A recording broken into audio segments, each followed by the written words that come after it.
La dictature parfaite serait une dictature qui aurait les apparences de la démocratie, une prison sans murs dont les prisonniers ne songeraient pas à s'évader. Un système d'esclavage où, grâce à la consommation et au divertissement, les esclaves auraient l'amour de leur servitude. Aldous Huxley, dans Le meilleur des mondes. La croissance, essentielle à la domination de la finance, nécessite des travailleurs consommateurs dociles et manipulables. La télévision les divertit par les jeux, les séries, le voyeurisme de la télé-réalité et un flot d'informations brutes, sans aucune analyse, ne jouant que sur la force des images, l'émotionnel et les peurs primaires. On y fait l'apologie de l'oligarchie, des idoles, du consumérisme, de la légèreté, du sexe et de la bêtise. Consommer, c'est être libre et heureux, réfléchir est futile et ennuyeux. Le vocabulaire est réduit, le sens des mots dévoyé, de sorte qu'il n'est plus possible de penser la réalité. L'éducation est réduite à une forme de conditionnement à la servitude et d'insertion professionnelle. Un individu inculte n'a qu'un horizon de pensée limité, et plus sa pensée est bornée à des préoccupations futiles, moins il peut se révolter. La destruction des États-nations, de la cellule familiale, la négation des identités culturelles, religieuses et sexuelles, sont les moyens de supprimer tous leurs repères aux individus.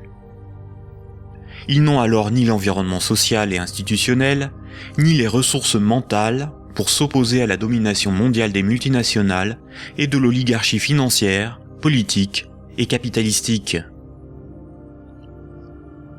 Il faut comprendre que la télévision, la radio et la presse sont des médias unidirectionnels, alors que l'Internet est multidirectionnel. Les médias unidirectionnels sont maîtrisés par un petit nombre de personnes soigneusement sélectionnées par les oligarchies politiques et financières pour délivrer des programmes servant leurs intérêts. L'opinion du citoyen est ainsi formatée, maîtrisée, contrôlée.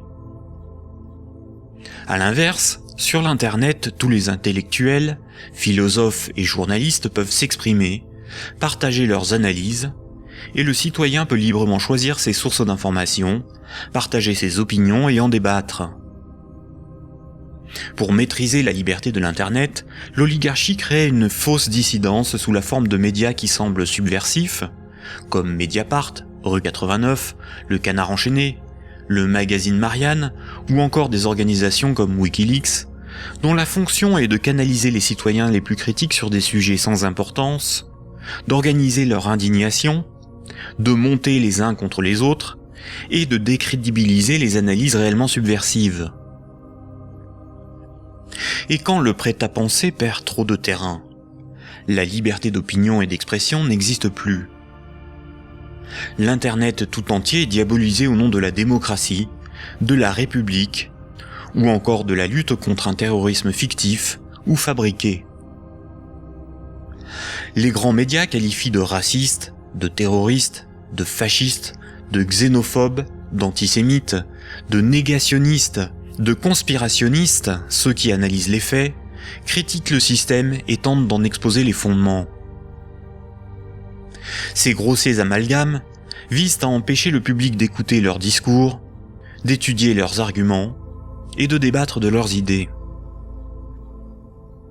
Tout comme ce sont les banques qui décident ce qui doit être financé en fonction de leurs intérêts, dans les médias dominants, c'est l'oligarchie qui décide l'information qui doit être diffusée en fonction là aussi de ses propres intérêts. Le contrôle du vecteur soit de la richesse, c'est-à-dire la monnaie, soit de la connaissance et des idées, c'est-à-dire les médias, soit encore du système législatif, c'est-à-dire le gouvernement représentatif non démocratique, sont les instruments de la domination des oligarchies. Dès lors, il ne faut pas tomber dans la provocation, l'extrémisme ou la violence. La violence et la provocation sont ce que le système attend pour justifier la censure, le contrôle d'Internet et la mise en place d'un État policier. Il ne faut pas non plus dépenser son énergie sur des détails. Il faut au contraire remettre en cause les fondamentaux sur lesquels repose ce système de domination. Tous les mouvements progressistes, sociaux ou alternatifs, quelle que soit leur forme, associations, partis politiques, ONG, et quelle que soit leur cause, devraient faire la promotion de 3 changements décisifs pour le monde de demain.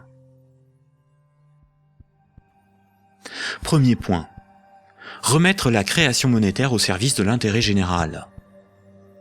Tant que ce sont les banques qui décident de ce qui mérite d'être ou de ne pas être financé en fonction de leurs propres intérêts, le pouvoir politique et le libéralisme ne sont qu'illusions.